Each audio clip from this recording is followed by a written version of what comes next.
A record amount of Americans are leaving their country for the first time in history. Primarily to Mexico. One of the most upscale and expensive areas in all of Latin America is Condesa in Mexico City. There are many Americans, many expensive eateries and cafes, old buildings, and a pleasant atmosphere in this area. Americans have moved to this area in recent years in greater numbers than ever before to take advantage of its beauty. Why would they travel to Mexico, then? Because the cost of everything has increased dramatically in the United States. Particularly homes. Latin Americans used to immigrate to the U.S. in pursuit of a better life. Because of this, there are now nearly 63 million Hispanics residing in the U.S. However, things appear to be shifting. Nearly 2 million Americans live in Mexico for the first time in history. However, the phenomenon that the Condesa neighborhood is going through is, regrettably, a phenomenon that is also happening in other regions of Mexico and Latin America. You might assume that this would be beneficial because Americans would bring money to these places and boost the economy. No, this is regrettably a very significant issue for the economies of Latin America. We'll discuss the gentrification of Latin America in this video.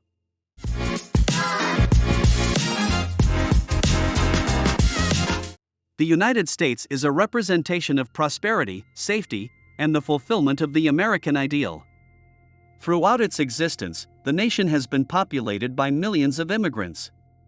Hispanics come after Europeans, Africans, and Asians. Everyone in Latin America has a relative who lives in the U.S. Since there are so many Hispanics in the country, almost 1 in 4 people are of Hispanic descent. The desire for a better existence is what drove these people to travel to the United States. While some did it by crossing the boundary, many did it by obtaining a tourist visa and remaining inside the nation.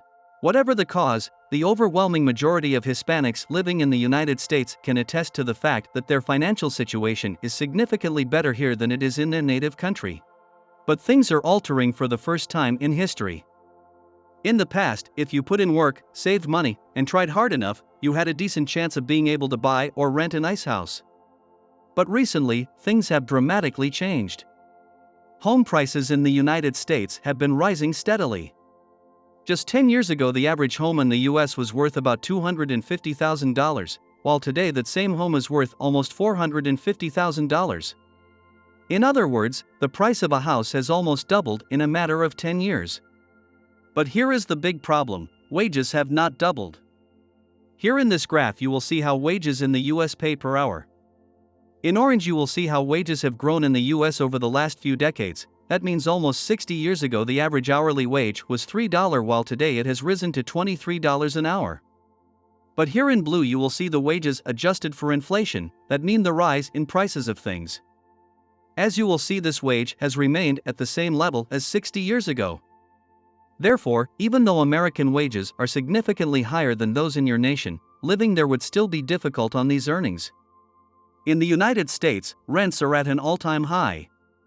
Inflation is at new record highs, making everything more and more expensive, and unfortunately this is taking a heavy toll on the US population. If you reside in a big city like Los Angeles, San Francisco, or New York, the issue is even worse. Americans have been moving away from those areas to less expensive ones in states like Texas, Florida, and Arizona as a result. However, millions of Americans are now emigrating to Mexico, Costa Rica, and other Latin American nations for the first time in history. Just to give you an example, an average rent in downtown New York City is nearly $4,000 for a one-bedroom apartment. While in Mexico City, which is a larger city, you would only pay $780 for the same apartment, less than a fifth of what you would pay in New York. Not to mention comparing those costs to others. On average, New York City costs 3 times as much as Mexico City.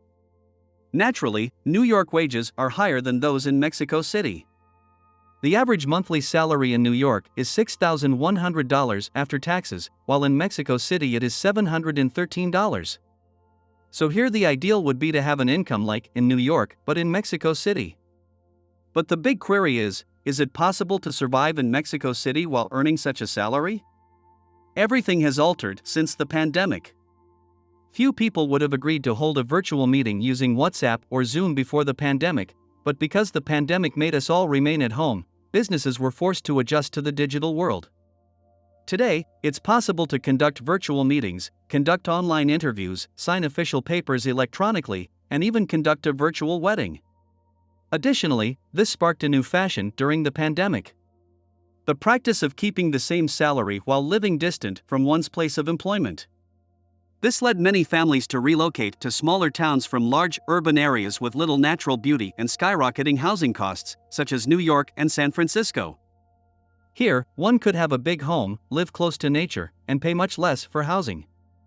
However, other employees started traveling outside of their home country. Many Americans who resided in border towns like San Diego and Tijuana, for instance, relocated from California to northern Mexico, where they enjoyed the same ideal environment as well as a higher standard of living and lower cost of living. If you are enjoying this video and want to be aware of new videos, subscribe to this channel and turn on notifications. Even though the pandemic is no longer a major world emergency, many businesses have adapted to the digital age and allowed their workers to continue doing the renowned telework. And this is the crucial component that permits all of this American immigration to Latin America. In other words, these Americans can live in places that are much cheaper and have a higher standard of life while still offering their employers the same level of professional service. Going back to the main issue, is it feasible to reside in a Mexican city while earning a US salary? Well, you can now, due to the pandemic that hastened digitalization. And everyone would agree that this is something that is very advantageous for everyone. Americans, after all, typically earn a lot of money. They invest this income in their new homes in Latin American cities. They spend money on rent, dining out, as well as other services like dentists, doctors, and even domestic assistants. It goes without saying that this brings money and employment to all of these cities. However, gentrification is a dark economic aspect of all this change that disproportionately impacts working families.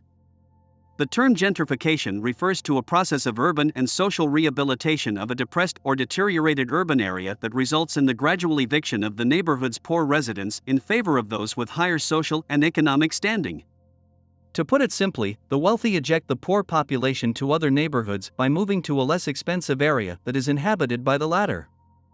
Gentrification is not a novel concept. It has occurred frequently in the United States as well as throughout history. For instance, Brooklyn in New York was primarily populated by impoverished immigrants from Italy, Puerto Rico, and other countries. However, as New York City's cost of living increased, the wealthy began relocating to Brooklyn, driving the impoverished to other areas. Why were the underprivileged being ejected? The straightforward explanation is that Brooklyn's locals were no longer able to pay the new prices. For the poor who resided there, this meant that everything became more expensive as a result of the demand for housing and services from the wealthy. Indeed, that is precisely what is taking place as Americans move to Latin America. American visitors undoubtedly bring wealth and high salaries, which they use to pay for leasing and purchases of homes as well as for dining out and other services. However, they are generating an artificial market by doing this. I call it artificial because although Americans can afford these prices in these places in Latin America, the locals cannot. Prices in these cities increase when Americans move there due to increased demand, but they do so excessively because Americans don't mind paying a little bit more. This is the case in Mexico City's Condesa neighborhood, a charming area ideal for an American looking to raise the quality of his life. However, because of this influx of Americans, prices have started to rise to a point where the local Condesa population is no longer able to reside there or patronize the bars and restaurants. And this is taking place in places like Tijuana, Mérida, and San Miguel de Allende, as well as in Puerto Rico's San Juan and Costa Rica's San Jose. Due to these cities' significantly higher rates of inflation than the national norm, the economic effects can even be measured there. Native people are being displaced from these cities and communities and moving into other neighborhoods as a result of the gentrification of these Latin American cities. As a result, the already significant socioeconomic class differences in Latin America get worse. However, in this instance, they are brought about by Americans moving there to take advantage of what these places have to offer. To put it simply, they seek a better existence than what the United States can provide. The irony in all of this is that many Americans who leave the United States in search of a better living in Mexico and other Latin American nations do so illegally. They must pay taxes and register as residents of those cities in order to obtain aid in those nations. While Americans do not typically require a tourist visa to enter the country, they must regularize their immigration status and pay taxes if they intend to remain for longer than 90 days. Many Latin Americans also bemoan the fact that these new Americans are socializing with one another and not learning Spanish. Do you recognize the absurdity in this entire circumstance? The main criticism of Latinos in the United States has always been that they enter the country illegally, fail to pay taxes, and fail to integrate. The situation is now entirely reversed, but in this instance it is wealthy Americans who are gentrifying Latin America. What do you think about this circumstance, and do you believe that it will eventually aid Latin American nations in developing their economies? Please tell us in the comments. Thanks for watching The Money Street, and don't forget to click the subscribe button for more financial videos.